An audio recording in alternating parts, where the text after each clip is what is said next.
Hello, today we are going to answer this question. What can we do to increase the probability of you surviving a hospitalization, especially when you have Parkinson's disease? Well, my name is Dr. Sayas. I am a movement disorder specialist. The first thing I will tell you is avoid hospital. You might say, what? The doctor is telling you to avoid hospital? Yes, I will tell you why. Obviously, there are some reasons that you cannot avoid the hospital. Actually, you need to call 911 immediately because the outcomes depends on how fast you get to the ER. One of them is having a stroke. Make sure that you understand the symptoms of having a stroke.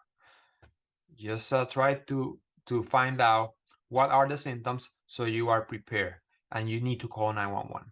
Number two, if you have a sudden onset of shortness of breath or chest pain, that might suggest that you have or you are having a heart attack. You need to call 911.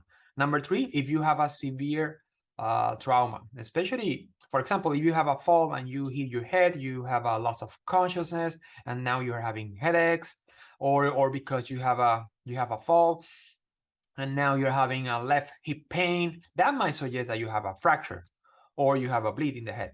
So you need to call 911. Number four, if you have a severe allergic reaction, for example, you have swelling or you have a shortness of breath due to allergic reaction, that's another reason to call 911. Number two, when you have suicidal ideas, that's another reason. And number six, if you have a seizure, especially if you have a new onset of seizure. Those conditions, you cannot wait. Just call 911 and go to the ER. Otherwise, you can call your doctor, your primary care physician, or your Parkinson doctor for advices. If by any chance you cannot reach any of them, I think it's better just to go to the ER. It's better to be safe than sorry. But don't miss this 6X. You need to call 911 for these reasons. Now, why I'm saying to avoid hospital if you have Parkinson's disease? Well, there are many reasons, but one of them, and actually the most important one, is improper medication management and lack of hospital staff knowledge. For example, this study was published in 2015.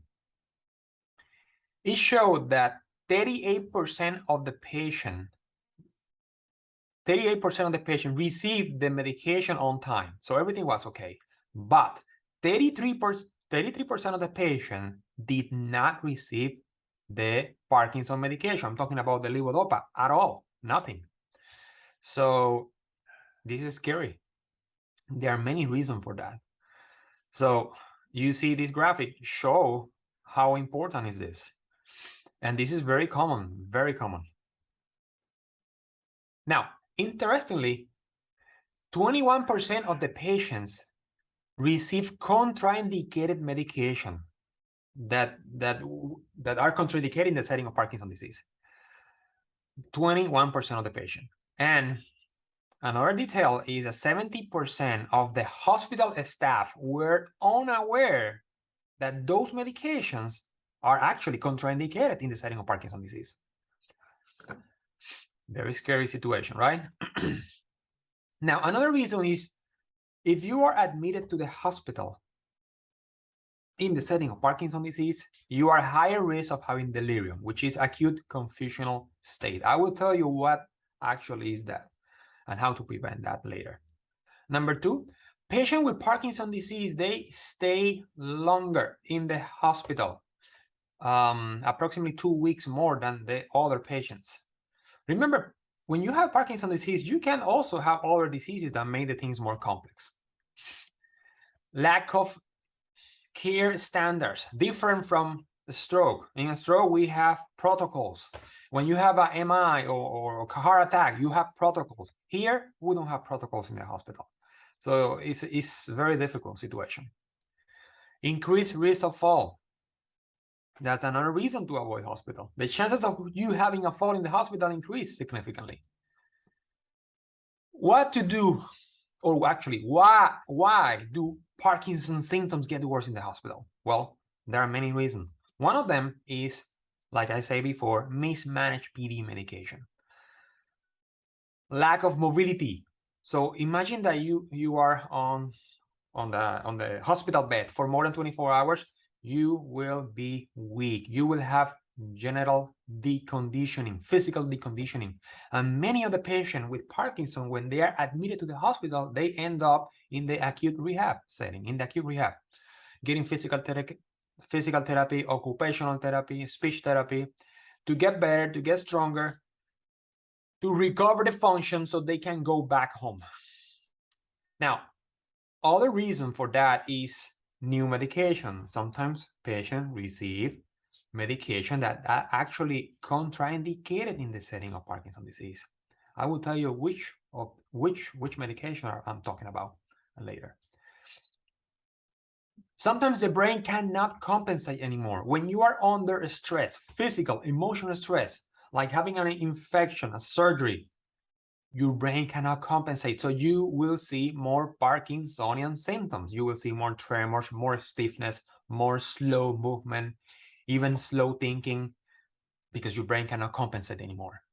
Number 4, problems with medication absorption, lack of sleep. If you change the way that you do things at home, like the sleep routine that you have, everything will be a mess. So this is important.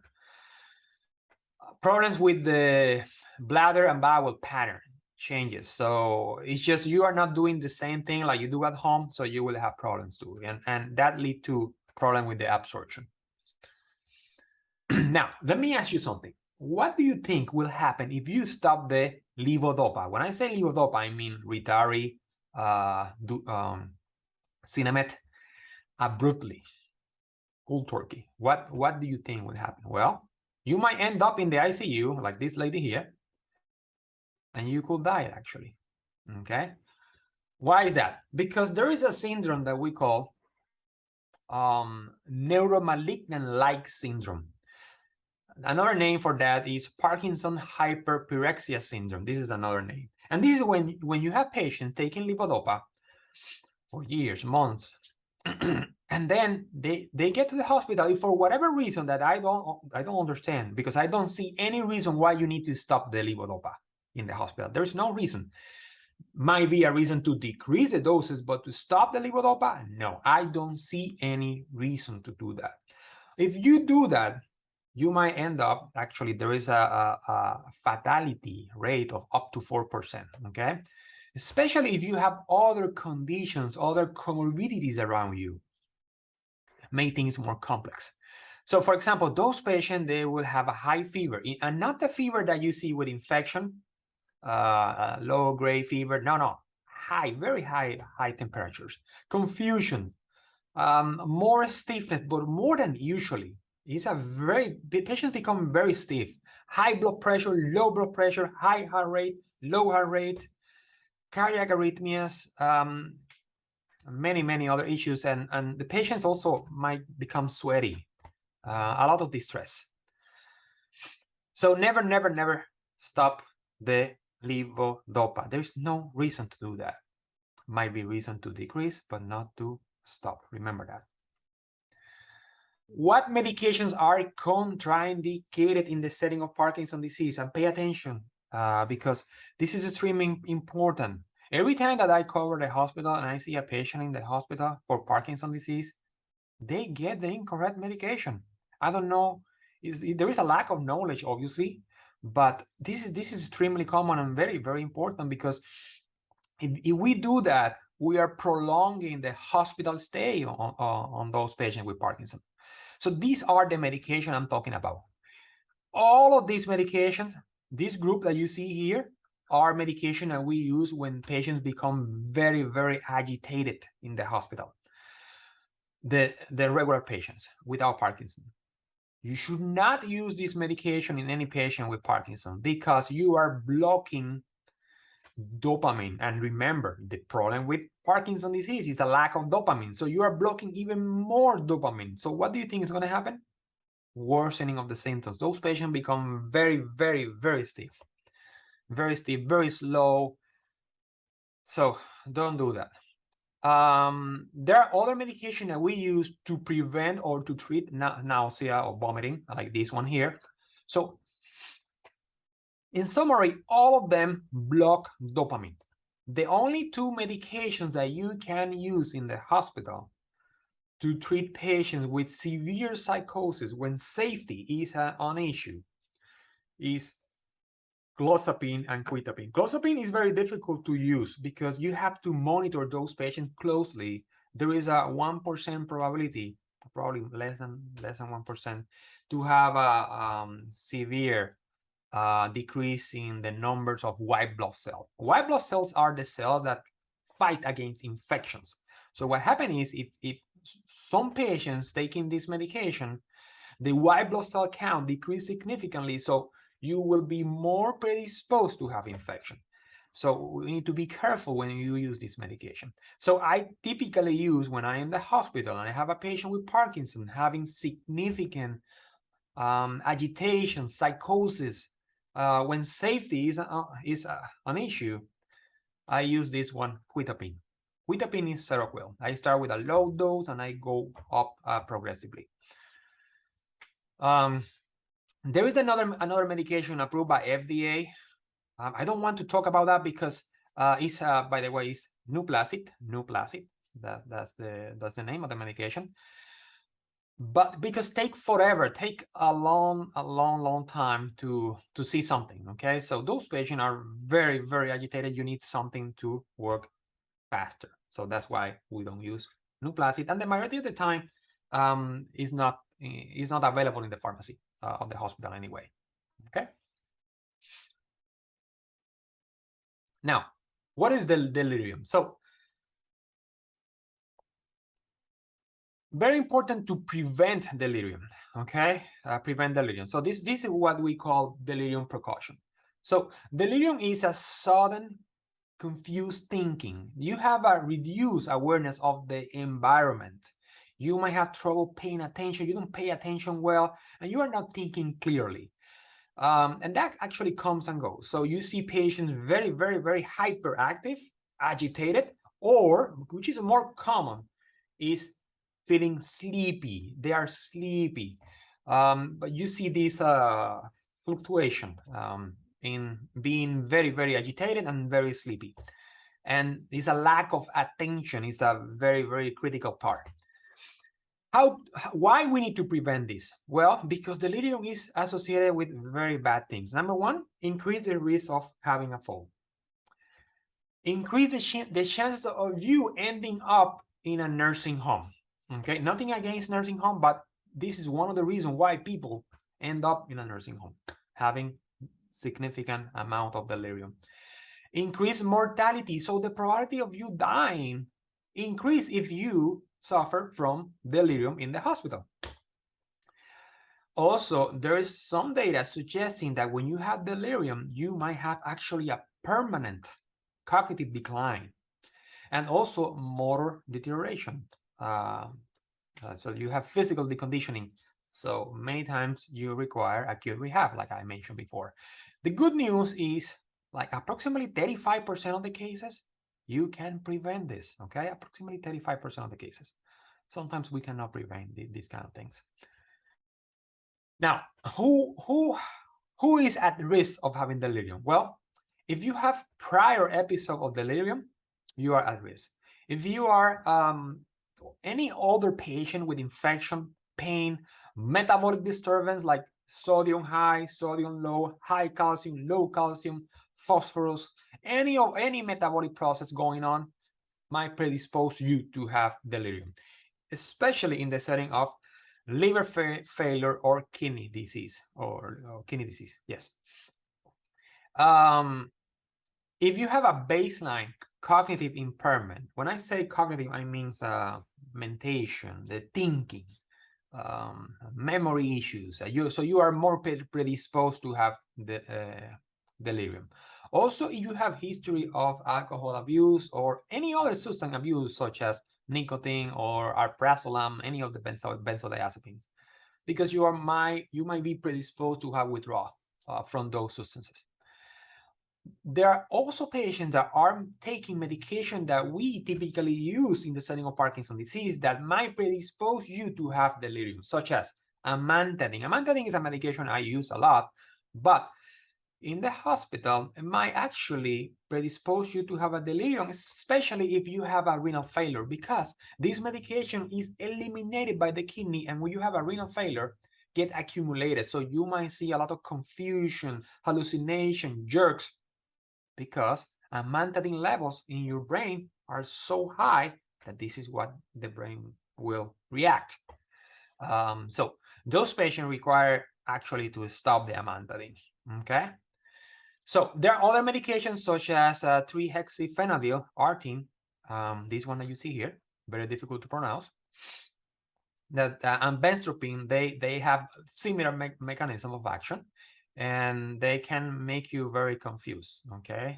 Very confused. Narcotics, obviously, but be careful because also you need to treat the pain, but try to find out a balance between pain and delirium, because many medication that we use to treat pain in the hospital might cause delirium. Also, again, benzodiazepine. So benzodiazepine, sometimes we actually need to use in the setting of severe delirium in the hospital in patients with Parkinson's disease.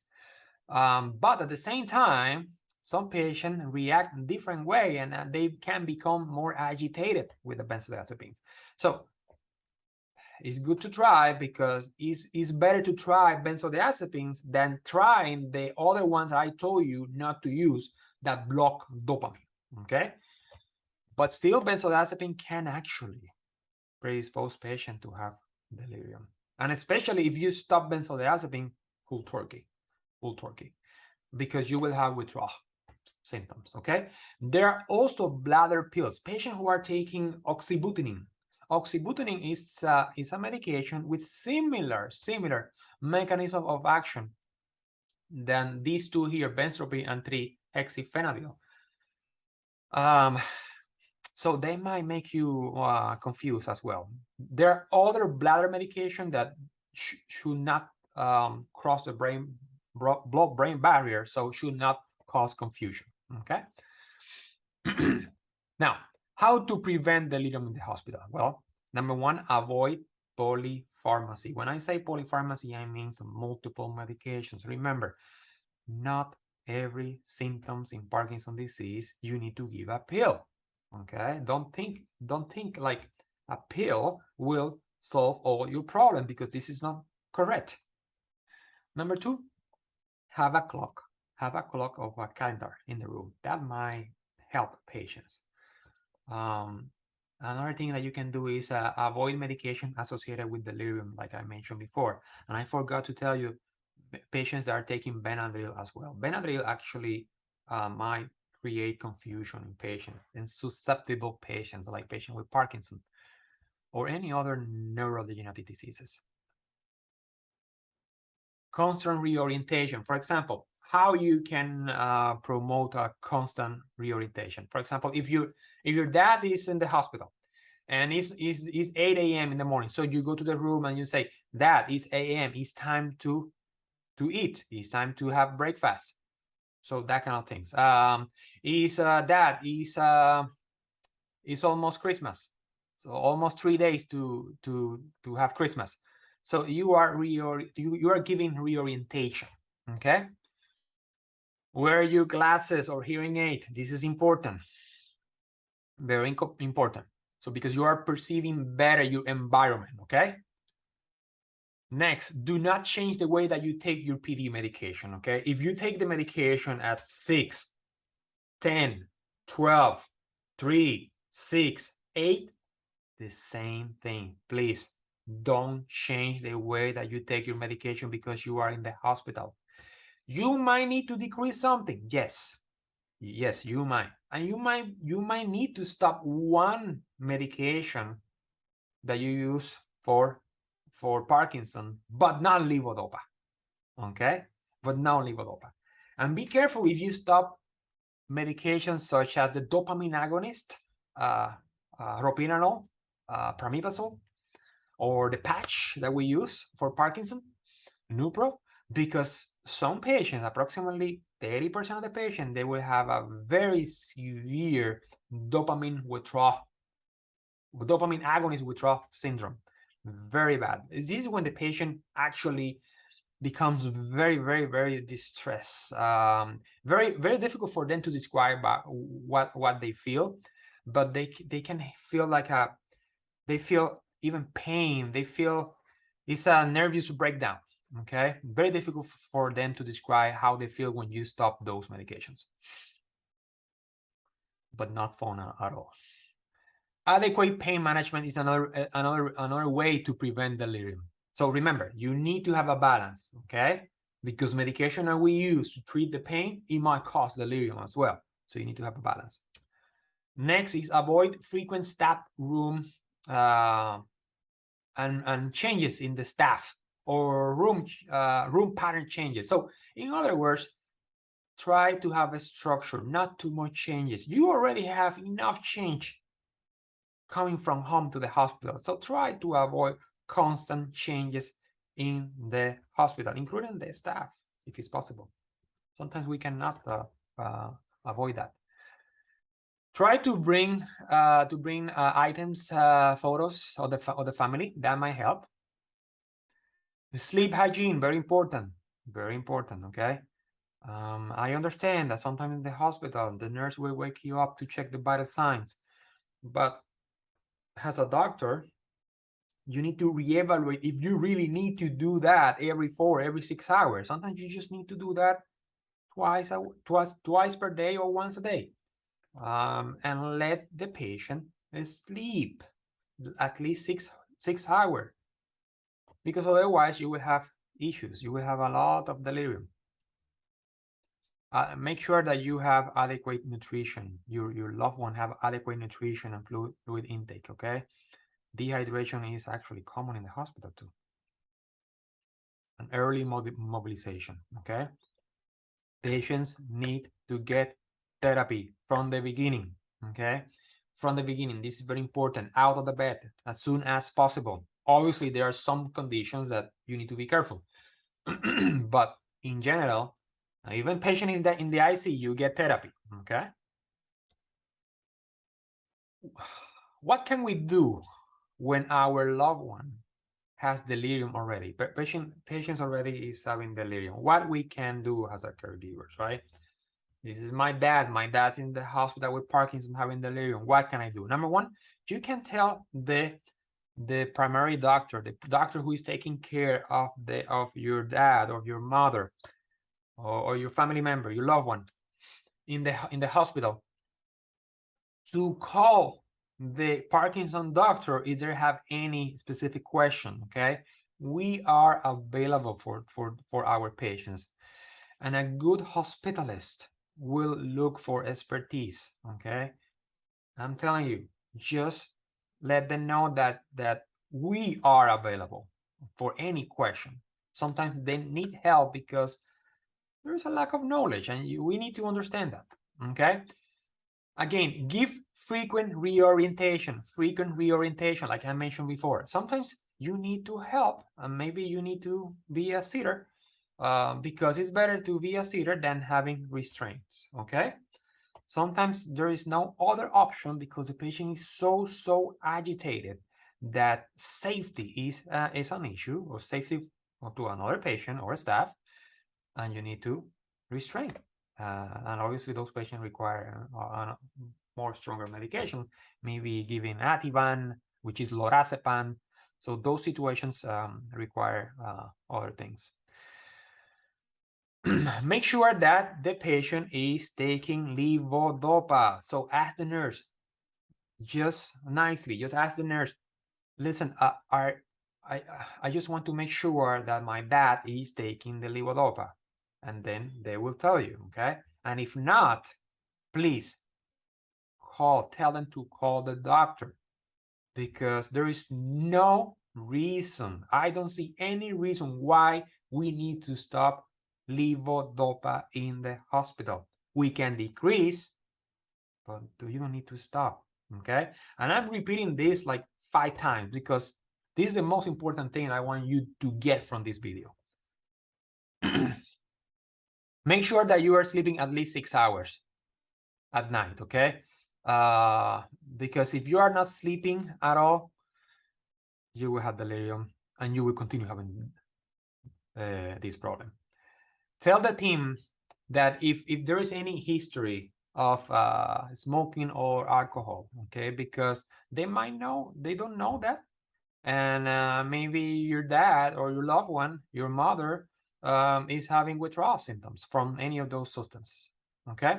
Pay attention to swallowing problem and nutrition, okay? Very important, very important, very important. So you know your loved one, so you pay attention to these kind of things and tell the staff. You see, this has to be like a teamwork, okay? It's not just the nursing staff or doctors. Family need to be involved in the care at the same time, okay? Very important. Now, please Google this, Aware in Care Kits. You will see this page or a page similar to this one, and get this back, okay? You need to pay only $8, which for shipping. This is recently because months ago, I think months ago, at least a year ago, you don't need to pay for anything, but now you have to pay the shipping, which is $8. But you need to get this. There's a lot of information for Parkinson patient inside of this bag. Okay.